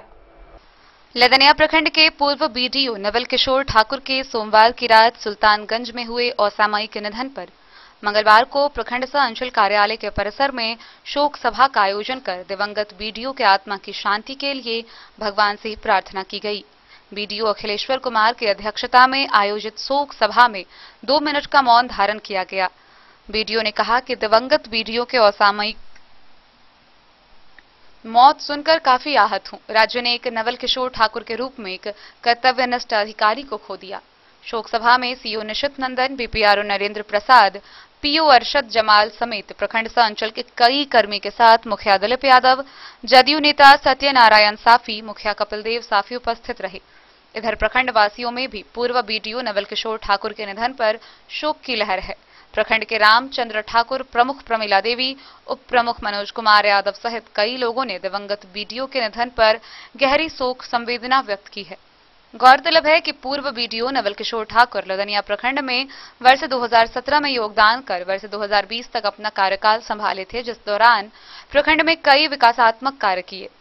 उसके बाद उनका तबादला भागलपुर के सुल्तानगंज प्रखंड में हो गया था, जहां उनका निधन सोमवार की रात हो गई। लदनिया से आशीष चंद्र झा की रिपोर्ट। खबरों का सिलसिला जारी रहेगा। जल्द ही लौटेंगे एक छोटे से ब्रेक के बाद। आप बने रहिए हमारे साथ। ज्वेलरी हाउस स्वर्णश्री, सोने की शुद्धता मापने वाला यंत्र कैरेटोमीटर यहाँ उपलब्ध है, क्योंकि सोने की शुद्धता और आपके विश्वास के साथ कोई समझौता नहीं। रत्न, सोना व चांदी के हर तरह के आभूषणों के लिए एक बार अवश्य आएं। लाइट वेट व बेहतरीन कारीगरी वाले गहनों का अनूठा संगम। आपका भरोसा ही है हमारी पूंजी। बिना किसी मिलावट व पूरी शुद्धता के साथ हॉलमार्क गहने आपको देना हमारा परम कर्तव्य। तो देर किस बात की, अपने मनपसंद गहनों की खरीदारी के लिए आज ही आए। पता याद रखें, jewellery house Swarnashri, Bara Bazaar, Madhubani. Shakuntala sales DG world. Shakuntala sales DG world, यहाँ आपको मिलेगा हर तरह का इलेक्ट्रॉनिक होम अप्लायंसेज। जी हाँ, घर के जरूरत और ऐशो आराम के सभी इलेक्ट्रॉनिक उपकरण यहाँ उपलब्ध हैं। उचित मूल्य के साथ विभिन्न कंपनियों के सामानों के लिए डीजी वर्ल्ड देता है आपको विश्वसनीयता की पूरी guarantee. Whirlpool, Godrej, LG, Samsung, Sansui, Videocon सहित कई और कंपनियों के सामान उचित मूल्य पर प्राप्त करें। इतना ही नहीं, AC, LED, cooler, refrigerator, washing machine, Triveni अलमीरा, चिमनी, लैपटॉप और मोबाइल के लिए आपको कहीं और जाने की जरूरत नहीं। तो आइए शकुंतला सेल्स डीजी वर्ल्ड और अपने मनपसंद सामानों की खरीदारी कर अपने घर ले आइए। पता याद रखें, Shakuntala sales DG world, head post office road, Madhubani. यहाँ सभी इलेक्ट्रॉनिक अप्लायंसेज में 0% के इंटरेस्ट पर बजाज फाइनेंस के द्वारा ईएमआई पर खरीदारी की सुविधा उपलब्ध है। Testbook presents test book pass for all government job aspirants. So चाहे आप ऑनलाइन कोर्सेज की हेल्प से अपने कॉन्सेप्ट्स क्लियर करना चाहते हैं या ऑनलाइन मॉक टेस्ट से प्रैक्टिस करना चाहते हैं, तो test book pass is for you. Test Book Pass offers complete preparation with 3500 plus mock tests, 100 plus online courses for over 100 plus exams. And to improve your speed, accuracy and faster learning, you will also get 500 plus tips and tricks videos, 30 plus test attempt strategy sessions, 1000 plus practice sets and quizzes, 500 plus PDF study notes. Test Book Pass is your full pass for complete preparation for all your exams. Till now, 37,000 plus students got selected using Test Book. You could be next. So to achieve your goal, kickstart your complete preparation with Test Book Pass. Break के बाद एक बार फिर आप सभी दर्शकों का स्वागत है। आगे बढ़ने से पहले नजरें एक बार हेडलाइंस पर। जयनगर थाना क्षेत्र के लस्करिया गांव में पत्नी के हत्या के आरोपी पति को खजौली पुलिस ने 24 घंटे के अंदर किया गिरफ्तार। पत्नी को मारकर सुक्की साइफन के पास पति ने फेंक दिया था शव।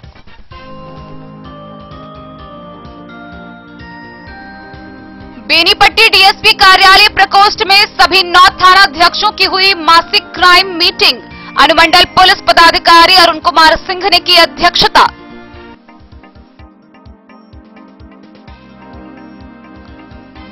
मधुबनी जिले में टीकाकरण के 100% लक्ष्य को हासिल करने के लिए हुआ बदलाव। सप्ताह में अब 6 दिन होगा कोविड टीकाकरण। नियमित टीकाकरण के दिन भी जारी रहेगा कोविड टीकाकरण।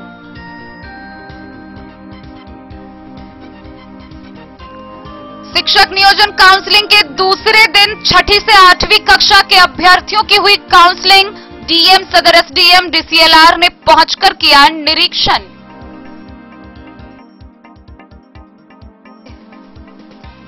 मधुबनी जिले में चल रहा जनसंख्या स्थिरता पखवाड़ा। छोटा और सुखी परिवार के लिए महिलाओं ने की चर्चा। माता बैठक का हुआ आयोजन। मधवापुर के इंदौली धोस नदी कटाव स्थल पर जन संसाधन विभाग के इंजीनियरों की टीम ने किया निरीक्षण। जयनगर में व्यापारियों के उत्पन्न समस्याओं के समाधान को लेकर एसएसबी 48वीं बटालियन के कार्यवाहक कमांडेंट शंकर सिंह ने कैट व कस्टम अधिकारियों के साथ की बैठक। मधवापुर के बसबरिया के पास 3 साल से टूटे हुए धौंस नदी के तटबंध से नए इलाकों में घुसा बाढ़ का पानी। पानी के रफ्तार में लगातार हो रही बढ़ोतरी।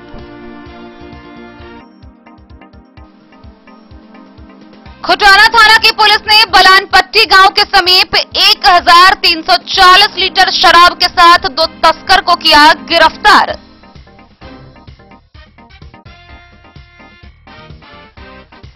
मधवापुर में अनेक विभाग के कर्मचारियों के साथ डीसीएलआर शिवकुमार पंडित ने की विशेष बैठक। बाढ़ से मुकाबले की तैयारी को लेकर बनाई रूपरेखा। मधुपुर प्रखंड के उप डाक घर के भवन की हालत जर्जर। भवन छोड़कर बरामदा पे काम करने को मजबूर है कर्मी।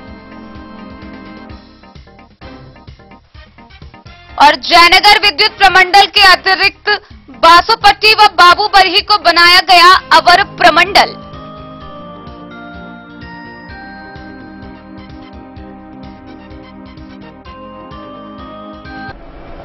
कलवाही प्रखंड स्थित त्रिलोकनाथ +2 उच्च विद्यालय के प्रांगण में राष्ट्रीय जनता दल के 25वें स्थापना दिवस के आयोजन पर कार्यक्रम का आयोजन किया गया। यहां वर्चुअल माध्यम से लोगों ने राजद सुप्रीमो लालू प्रसाद यादव के अभिभाषण को सुना और देखा। वहीं इस कार्यक्रम की अध्यक्षता प्रोफेसर शंभू प्रसाद यादव ने की। कलवाही त्रिलोकनाथ +2 उच्च विद्यालय परिसर में राजद पार्टी का 25वां स्थापना दिवस का कार्यक्रम मनाया गया, जिसकी अध्यक्षता प्रोफेसर शंभू प्रसाद यादव ने की। राजद के प्रखंड अध्यक्ष प्रोफेसर शंभू प्रसाद यादव ने बताया कि राजद का स्थापना आज ही के दिन 5 जुलाई 1997 को हुआ था। प्रत्येक वर्ष की भांति इस वर्ष भी राजद कार्यकर्ताओं ने खुशी जाहिर करते हुए स्थापना दिवस मनाया। उन्होंने बताया कि राष्ट्रीय अध्यक्ष लालू प्रसाद यादव ने महात्मा गांधी, डॉक्टर भीमराव अंबेडकर, लोकनायक जयप्रकाश नारायण, डॉक्टर लोहिया व जननायक कर्पूरी ठाकुर के आदर्शों पर चलने की बात कही है। राजद 25वां स्थापना दिवस के अवसर पर प्रखंड के कार्यकर्ताओं ने सामाजिक न्याय, समाजवाद, धर्मनिरपेक्षता और लोकतंत्र के सिद्धांतों पर चलने का संकल्प लिया। प्रखंड अध्यक्ष ने बताया कि राजद के कार्यकर्ताओं के द्वारा गांव मोहल्ले में जाकर आगामी पंचायत चुनाव 2021 की तैयारी करते हुए संगठन की मजबूती के लिए युवा सदस्य बनाया जाएगा, जिससे राजद पार्टी संगठन को मजबूती एवं बल मिलेगा। राजद पार्टी के स्थापना दिवस कार्यक्रम में कलवाही प्रखंड के राजद अध्यक्ष प्रोफेसर शंभू प्रसाद यादव, राजद के पंचायत अध्यक्ष हरिपुर उत्तरी गंगाराम यादव, राजद के करमौली पंचायत अध्यक्ष राम कुमार चौधरी, प्रखंड अध्यक्ष दलित प्रकोष्ठ के जलेश्वर सदाई, मोहरी चौधरी समेत दर्जनों राजद के कार्यकर्ता उपस्थित रहे। आज किस चीज का बैठक था? आज मुख्य रूप से राष्ट्रीय जनता दल का 25वां स्थापना दिवस हम लोग मोमबत्ती जला के मनाए हैं। आज ही के दिन राष्ट्रीय जनता दल का नामकरण हुआ था। दिल्ली के बिहार भवन में हमारे आदरणीय राष्ट्रीय अध्यक्ष लालू प्रसाद जी के नेतृत्व में, और हम लोग प्रत्येक वर्ष 5 जुलाई को मनाया करते हैं स्थापना दिवस। और लालू जी की विचारधारा हमारे महात्मा गांधी, लोहिया जी, बाबा साहब भीमराव अंबेडकर, जननायक कर्पूरी ठाकुर के विचार और सिद्धांतों पर चलने का हम लोग स्थापना दिवस के दिन संकल्पित हुए। आप लोग का आज बैठक हुआ, राजद का स्थापना दिवस है जी, तो आम जन के लिए क्या संदेश देना चाह रहे हैं आप? हम लोगों का आज कलवाही हाई स्कूल पर पार्टी का 25वां स्थापना दिवस मना रहे हैं।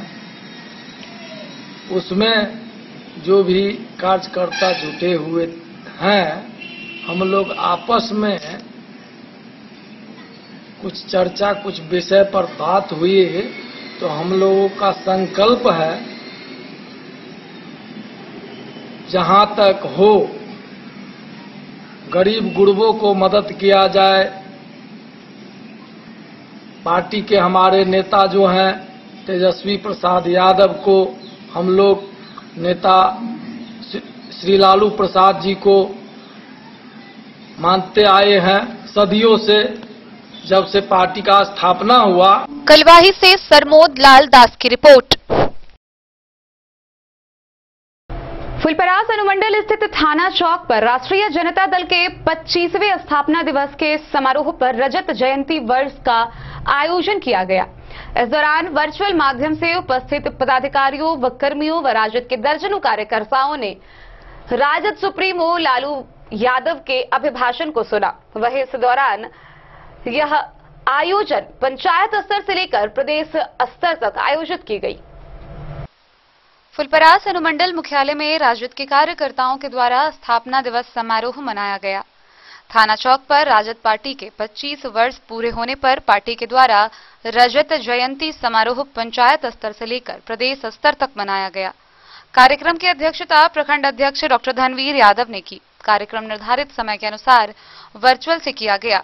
राजद सुप्रीमो, सामाजिक न्याय के नायक लालू प्रसाद यादव और युवा नेता प्रतिपक्ष तेजस्वी यादव सहित अन्य नेताओं का अभिभाषण सभी कार्यकर्ताओं के द्वारा सुना गया। नेता प्रतिपक्ष तेजस्वी यादव ने संबोधित करते हुए कहा कि लालू यादव ने कभी सिद्धांत के खिलाफ समझौता नहीं किया और कभी भी झुकने का काम नहीं करेंगे। वर्षों बाद संवाद के माध्यम से लोगों ने लालू प्रसाद यादव को देखा और सुना। राजद सुप्रीमो ने कहा कि मंडल कमीशन लागू किया जाना जननायक कर्पूरी ठाकुर के बताए रास्ते पर ही राजद चलकर लोगों को हमेशा न्याय दिलाने का काम किया है। कार्यक्रम के समापन के बाद दिरहिका सेंट्रल कोऑपरेटिव बैंक के अध्यक्ष ब्रह्मानंद यादव रजत जयंती समारोह में सभी लोगों को धन्यवाद दिए और उन्होंने कहा कि पार्टी के दिशा निर्देश के अनुसार आगे का कार्यक्रम किया जाएगा। डेन न्यूज के लिए फुलपरास से रुपेश कुमार की रिपोर्ट। डॉक्टर श्यामा प्रसाद मुखर्जी की पुण्य स्मृति में रहिका मंडल अध्यक्ष प्रभांशु कुमार झा सोनू की अध्यक्षता में वृक्षारोपण कार्यक्रम का आयोजन किया गया। इस दौरान मौके पर सांसद, एमएलसी, एमएलए के द्वारा उपस्थित लोगों के बीच वृक्ष का वितरण किया गया। श्यामा प्रसाद मुखर्जी के पुण्य स्मृति में सौराठ सभागाछी में आयोजित कार्यक्रम में सांसद डॉक्टर अशोक यादव, विधायक हरिभूषण ठाकुर बचौल व एमएलसी घनश्याम ठाकुर ने विभिन्न प्रकार के दर्जनों फलदार पौधे लोगों को दिया। कार्यक्रम की अध्यक्षता भाजपा रहिका मंडल अध्यक्ष प्रभांशु कुमार झा सोनू ने किया। सांसद डॉक्टर यादव ने कहा कि पर्यावरण संरक्षण को लेकर भाजपा ने देश में वृक्ष लगाने का अभियान चलाया है। उन्होंने कहा कि जंगलों की कमी के कारण जलवायु परिवर्तन हो रहा है, उपजाऊ भूमि वन के अभाव में उसर हो रहा है। वृक्षों से हरा भरा धरती रहेगा तो लोगों की सेहत भी संतुलित रहेगी। कार्यक्रम में विधायक श्री बचौल ने कहा कि देश की जनसंख्या के हिसाब से स्वच्छ वायु व जल नहीं मिल रहा है। हवा में प्रदूषण अधिक होने से लोग सांस के रोगों के शिकार हो रहे हैं। अगर हर व्यक्ति मन में ठान ले कि साल में 5 वृक्ष लगाकर पौधे को जीवित रखेंगे तो मिथिला की भूमि वनों से आच्छादित हो जाएगी। एमएलसी ने कहा कि ऐतिहासिक धरोहर स्वराट सभा में पौधे वितरण होने से उपस्थित लोगों के द्वारा वृक्ष लगाने का संदेश मिथिलांचल के समाज को प्रेरित करेगा। वन विभाग का नारा ही है कि एक वृक्ष 100 पुत्र के समान होता है। सही मायने में वृक्ष हम सबसे कुछ लेता नहीं है, लेकिन हमें वृक्ष फल, फूल, जलावन, फर्नीचर, शुद्ध वायु, भूमि संरक्षण व वर्षा कराने में प्रमुख भूमिका निभाता है। कार्यक्रम में प्रफुल्ल चंद्र झा, मेहर कुमार झा, सुनील कुमार मिश्र, ज्योति ठाकुर, पवन कुमार झा व मगन ठाकुर समेत कई लोग उपस्थित रहे। नहीं, ये बहुत सके सर, ये संभव जी अपने फंड से, अपना फंड से कितना अपने तनखे में से करवा दो, लेकिन ये कम से कम करवा दो, ये करवा दी कितना है बचौल भाई प्रश्न चला है 7-8 हजार रुपया लागत भाई पेपर में करवा लो 10 रुपये दिन। क्या यह बात सही है? छोड़िए ना, क्या यह बात सही है कि मधुबनी जिला के रहिका प्रखंड अंतर। मधुबनी से फिरोज आलम की रिपोर्ट। कहते हैं अगर सच्ची निष्ठा और लगन हो तो मंजिल आसानी से पाई जा सकती है।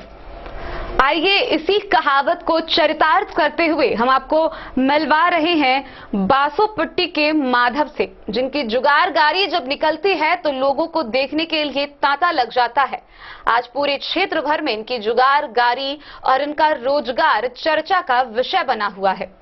आपको दिखाते हैं विस्तार से कि क्या है इसका कारण।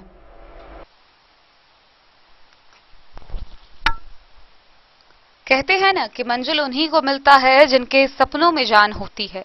पंखों से कुछ नहीं होता, हौसलों से उड़ान होती है। जी हाँ, दिल में सच्ची लगन और हौसला हो तो बेरोजगारी को मात देना कोई मुश्किल काम नहीं है। ऐसे ही बेरोजगारी का आलम झेल रहे युवाओं के लिए प्रेरणा स्रोत है माधव। दरअसल देश में बेरोजगार लोगों की कमी नहीं है। बहुत सारे लोग जिनको नौकरी नहीं मिलती है तो सरकार के गलत गिनने या फिर भाग्य भरोसे ही अपना बहुमूल्य समय व्यर्थ कर देते हैं। मगर करीब बासोपट्टी थाना क्षेत्र के चानन गांव के 25 वर्षीय माधव कुमार भाग्य भरोसे नहीं रहे, बल्कि नौकरी नहीं मिलने पर अपनी जुगारगारी से अपनी तकदीर बदल ली और अपने बेरोजगारी को मात देकर अपने परिवार का भरण पोषण करते हैं। द न्यूज से बातचीत में माधव ने बताया कि इंटर की परीक्षा के बाद जब बोर्ड ऑफिस के द्वारा नाम गलती कर दी गई तो काफी परेशानी झेलनी पड़ी। परेशानी इतनी हुई कि उसके बाद सरकारी या गैर सरकारी नौकरी की जिज्ञासा ही खत्म हो गई। उसी बीच माता पिता ने शादी करवा दी। उधर पारिवारिक जिम्मेदारी बढ़ने के बाद कुछ समझ नहीं आ रहा था। कहते हैं कि आवश्यकता ही खोज की जननी होती है और कुछ इसी तरह दिल में ख्याल आया कि क्यों ना खुद का कुछ काम शुरू करूं। फिर उन्होंने कर्ज लेकर लकड़ी का काम शुरू किया और धीरे धीरे सेटरिंग का काम भी शुरू किया। चूंकि पूंजी का अभाव था, सेटरिंग ले जाने और ले आने में किराए पर ट्रैक्टर व पिकअप लाना पड़ता था, जिससे ठीक से बचत नहीं हो पाती थी। लेकिन फिर भी उन्होंने तरकीब ढूंढ निकाला। वह ठेला पर लकड़ी लादकर रस्सी से अपने बाइक में बांधकर अपना सेटरिंग समेत अन्य सभी काम को करना शुरू किया और आज इसके माध्यम से न केवल वह पैसा कमा रहे हैं बल्कि अपने समय का भी बचत कर रहे हैं। गौरतलब है कि माधव जब अपने जुगारगारी से निकलते हैं तो रास्ते में देखने वाले का तांता लग जाता है और उनका यह कार्य क्षेत्र में चर्चा का विषय बना हुआ है।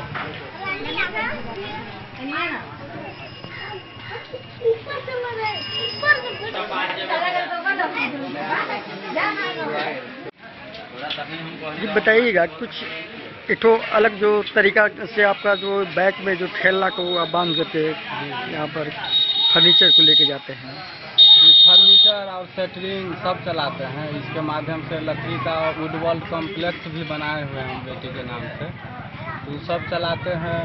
मोटरसाइकिल और ठेला का नया फाउंडेशन सर्वसाधारण के लिए भी सुलभ हो, इसके लिए जारी किए हैं। साथ में बेरोजगारी है देश में, बच्चों के साथ इधर बोर्ड में भी सभी बच्चों के साथ जो है न्याय समानता पूर्वक नहीं हो पाता है, होता भी है। इसके लिए बहुत अधिक परेशानियों का सामना करना पड़ता है।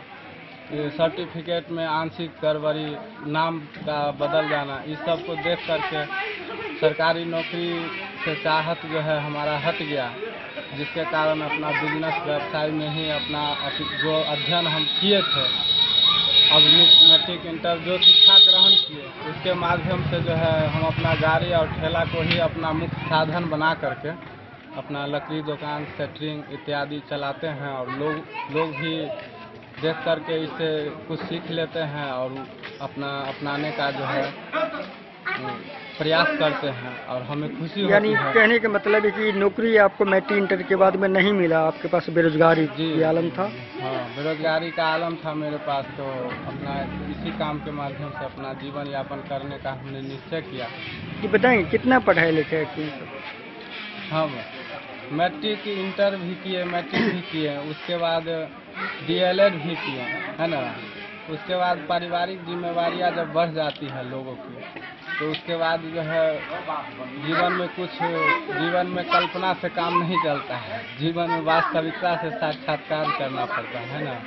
और जीवन में वास्तविकता से साक्षात्कार करने के लिए जो है ये और आवश्यकता ही कहा जाता है कि आवश्यकता ही खोज की जननी होती है। जब मुझे आवश्यकता पड़ी तो इस ठेला और मोटरसाइकिल को ही मिनी ट्रैक्टर, मिनी पिकअप और मिनी ट्रेन के रूप में चलाने का हमने प्रयास जो है सार्थक किया है। वो प्रयास अब जन जन के समूह में कितना लोकप्रिय होता है ये देखने वाली बात है। आप लोग सहयोग कीजिएगा, उसके बाद देखने वाली बात होगी जो इस नया फाउंडेशन का प्रयोग जो है कितना प्रतिशत अपने जीवन में, वास्तविक जीवन में जो है करते हैं। क्या नाम हुआ आपका? जी, मेरा नाम हुआ माधव कुमार महतो, घर चानन, पोस्ट चामू, जिला मधुबनी। माधव जी बताएंगे कि आप एक नया तरीका से अपना एक अलग ढंग से आप बाइक में ठेला को बांध करके आप अपना काम निकाल रहे हैं, बताएंगे इसके बारे में कुछ बताएंगे आप?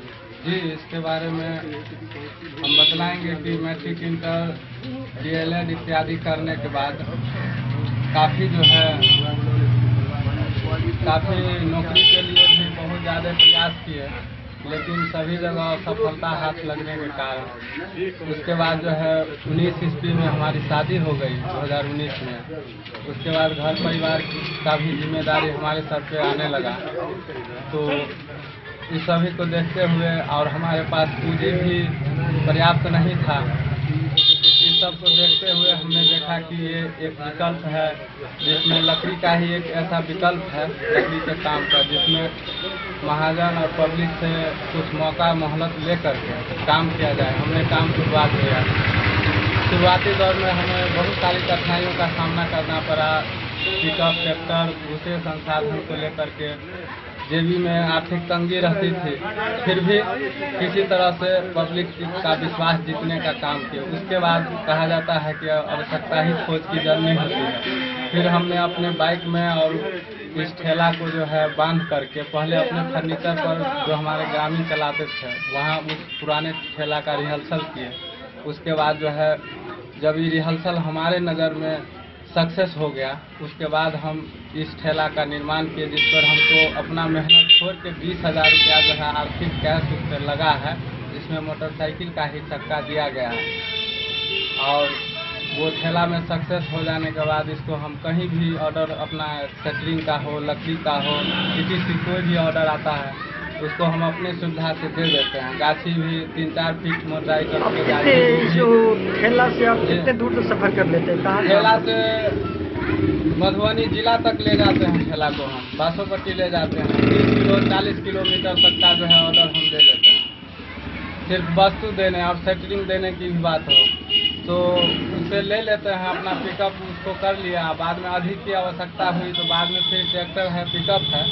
लेकिन इधर अपना लकड़ी का ऑर्डर है, किसी पार्टी का कोई लकड़ी फरमाइश किए कि हमको ये लकड़ी चाहिए या कोई वस्तु फरमाइश किए तो उस सबको हम अपने ठेला से ही सप्लाई देते हैं। ठीक है, डेन न्यूज़ से बात करने के लिए आपको बहुत बहुत धन्यवाद।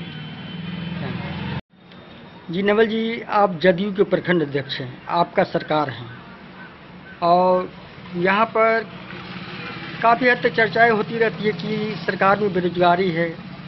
इसी तरह आपकी पंचायत में एक युवक है जिन्होंने बेरोजगारी का हवाला देते हुए अपना कुछ जुगाड़गारी के माध्यम से अपना गुजर बसर कर रहे हैं। क्या कहना चाहेंगे आप?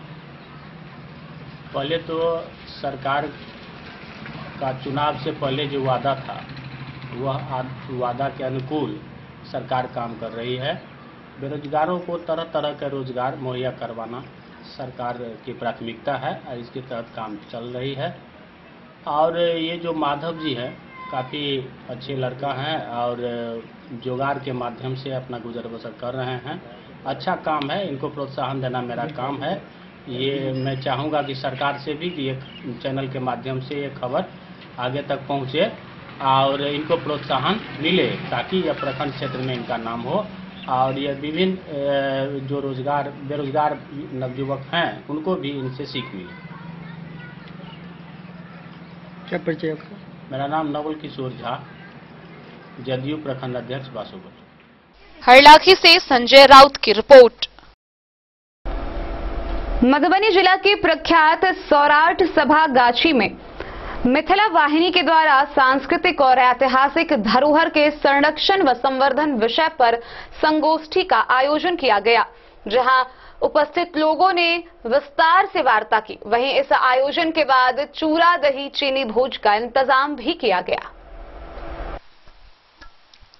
सोमवार को मिथिला वाहिनी के द्वारा सौराठ सभा गाछी में सांस्कृतिक और ऐतिहासिक धरोहर के संरक्षण और संवर्धन विषय पर परिचर्चा सह संगोष्ठी रखा गया, जिसका नेतृत्व मिथिला वाहिनी के संस्थापक सह मुख्य संरक्षक मेहर कुमार झा महादेव ने किया। बैठक को संबोधित करते हुए उन्होंने कहा कि सौराठ सभा की अपनी पहचान रही है। यह स्थल कालांतर में मैथिल ब्राह्मणों की शक्ति का केंद्र रहा है, किंतु आज मैथिल ब्राह्मणों की उदासीनता से यह स्थान अपने महत्व को धीरे धीरे खोता जा रहा है। विद्युत जन सहित मैथिल ब्राह्मणों के युवा और अमीर गरीब सभी जनों को सभा के महत्व को कायम रखने के लिए आगे आना होगा। मैथिल ब्राह्मणों में वह शक्ति है कि वह अपने बल पर सभा गाछी की गरिमा को बनाए रख सकता है। इसमें किसी भी प्रशासनिक अधिकारी या राजनीतिक दलों को खुशामद करने की जरूरत नहीं है, बल्कि अगर मैथिल ब्राह्मण एक साथ स्व प्रेरणा से सौराठ सभा पहुंचने लगे तो अपने आप सौराठ सभा सहित मैथिल ब्राह्मणों का भी महत्व बढ़ता चला जाएगा, जो कि अभी तक सरकारी तंत्र और राजनीतिक दलों के द्वारा उपेक्षित है। उन्होंने उपस्थित सभी लोगों से आग्रह किया कि वे लोग स्वयं दायित्व लेते हुए इस पर कार्य करें। बैठक की अध्यक्षता करते हुए समाज सेवी प्रफुल्ल चंद्र झा ने सौराठ सभा गाछी के अतीत पर प्रकाश डाला। रोसड़ा से आए कृष्णचंद्र चौधरी ने बताया कि किस तरह वे उनके गांव के लोग सौराठ सभा गाछी में आते थे और उससे यहां पर सभा गाछी के दौरान किस तरह सगे संबंधियों से भेंट होती थी।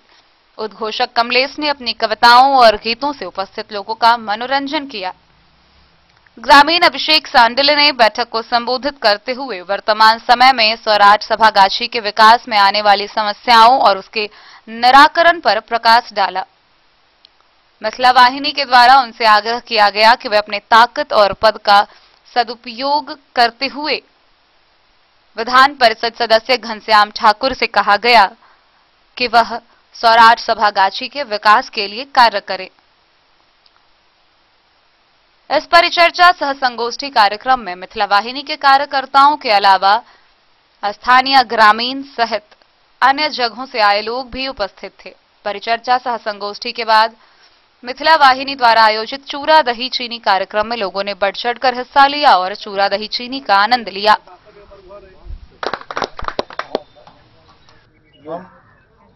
धन्यवाद दैशियन जामू भैया के जे समापन होई से पहले इहो पहुंच गेला और महादेव कहबे कहलो सौराठा की भूमि इनको एकदम भेज देलकन और इहो पर स्तर से बात रखला है जे किछु में समस्या छै में प्रभु का कहलखिन है जो समस्या के दूर करे के हम प्रयास करब और हम चाहबो जे हमरो सबके जता सहयोग के आवश्यकता पड़े निश्चित रूप से हम सब गोटा ग्रामीण वासी से मिथिला वाहिनी के प्रत्येक कार्यकर्ता और सहयोगी यहाँ के एहि काज में सहयोग करला तैयार है और संगे आज आश्वस्त केला है तो हम सोचे छी निश्चित रूप से बहुत फन तरह के होइ छै, किछु ने किछु अहाँ कऽ सकै छी। और भूमि तऽ छै और बहन भूमि रहै छै, जे पर बहुत तरह के काज हम देखै छियै भऽ रहल छै।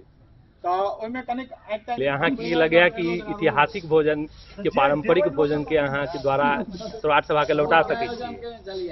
निश्चित रूप से अहाँ के जे बात है इतिहास मानने के लिए, तो इतिहास तो हमेशा भविष्य के याद दियाबैत रहे छै, जे मान लिया भविष्य में केना करे के छै, इतिहास से प्रेरणा लिया, सीख लिया। चाहे सौराठ सभा के हमर इतिहास रहल ओ दोसर तरह के रहल, ई शास्त्रार्थ, ई विद्वानक जगह छै, ई विद्वता के लेल जानल जाइ छै, ई आध्यात्मिक और सांस्कृतिक केंद्र छै। हमर पुरखा सब ओकरा एकटा और बढ़बैत एकरा ऐतिहासिक बनेला, एकरा प्रसिद्ध विवाह स्थली बनेला जे विश्व प्रसिद्ध भेल। और एहिठाम योग्य वर्ग के चुनाव होइत छै। निश्चित रूप से कालांतर में हर चीज के उतार चढ़ाव होइ छै। सौराठ सभागाछी में कतौ किछु कमी रहलै हमरा सब द्वारा, तें एहिमे किछु कमी बेसी भेलैया। लेकिन चूड़ा दही के जे बात छै, अखनो अगर मैथिल चूड़ा दही खा ले, अहाँ खा के बैस के देखियो बगल में, अहाँ के वह ताव आबि जायत, यहाँ सब इतिहास के भूगोल के विषय के भविष्य के बात करे लगबै और अहाँ के वह हिसाब से काज करबै। क्या चूड़ा दही के महत्व और मिथिला वाहिनी बराबर अपन ऐतिहासिक और सांस्कृतिक धरोहर के लेल काज कर रहल है। और एहि क्रम में आइ मिथिला वाहिनी के माध्यम से परिचर्चो छला, संगोष्ठी छला, एहि पर बहुत तरह के बात आयल, अहाँ में रही, देखने हेबै, सुनने हेबै। और ओकर बाद समापन में मैथिल ब्राह्मण हो या भोज नहीं हो, वो दिक्कत है, भोज में चूड़ा दही चूड़ा दही के भोज अहाँ सब देख सकै छी कि आइ सौराठ सभागाछी के जे प्रांगण में छै ओ भऽ रहल छै अहाँ के। और ई इतिहास जे छै पारंपरिक भोजन के द्वारा जे छै से इतिहास के बचबै के प्रयत्न कयल जा रहल छै, और जे छै अपन धरोहर के संरक्षण के दिशा में कार्य करे के लेल ई सब छोट छिन प्रयास छै, और छोटे प्रयास से पैघ प्रयास हेतै और सफल हेतै। मधुबनी से फिरोज आलम की रिपोर्ट। आज के इस बुलेटिन में फिलहाल इतना ही। कल फिर हाजिर होंगे नए खबरों के साथ। तब तक दीजिए पूरी टीम को इजाजत और मधुबनी की हर छोटी बड़ी खबरों के लिए देखते रहिए DN न्यूज। नमस्कार।